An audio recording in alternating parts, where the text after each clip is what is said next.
Hello everyone, I'm Paul and today we're solving problem 1015, smallest integer divisible by k. This is medium and the key to solve this is observation. So let's start. We are given an integer k and we need to find the length of the smallest positive integer that's divisible by k and contains only digit 1. So let's say that k is 1. Now the question is, how do we know if some number is divisible by k? Well, we can take that number modulo k, and if the result is 0, this means that this number is divisible by k. So if k is 1 and we do 1 modulo k, meaning 1, this is 0. This means that number 1 is divisible by 1. And given that this has only digit 1, this is a value number and this is the smallest possible integer which meets this criteria, so we can return the length of this number, which is 1. So we return this. Now let's say that k is 3 and we try the first number, meaning 1. 1 modulo k is 1.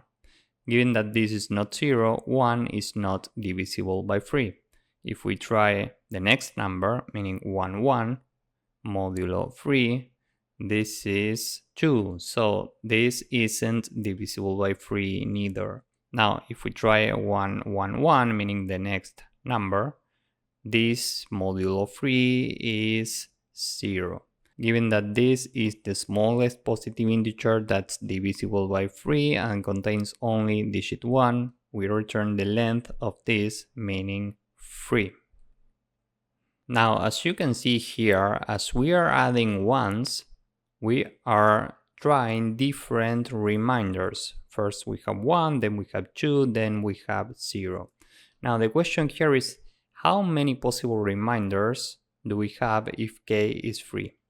Well, if we take any number modulo 3, the possible results are 0, 1, and 2.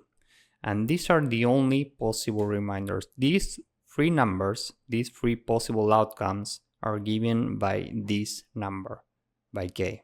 And this is the main observation here. We can simulate this k times, and if we don't find a remainder of 0, we just return -1 because otherwise this loop will continue forever.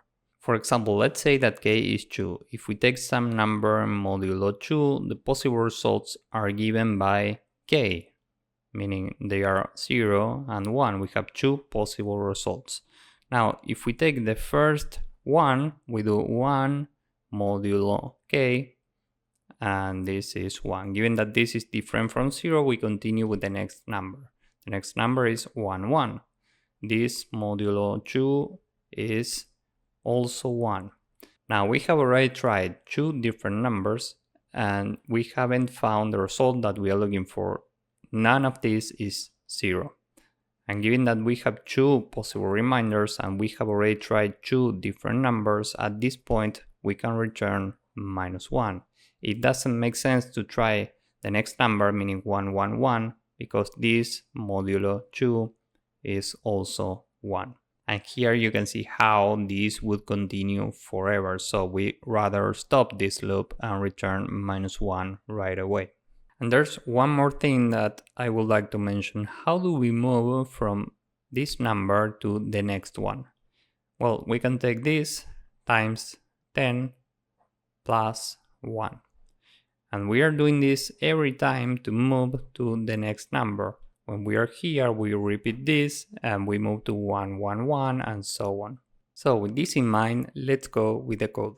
We start from number 0, so first any 0.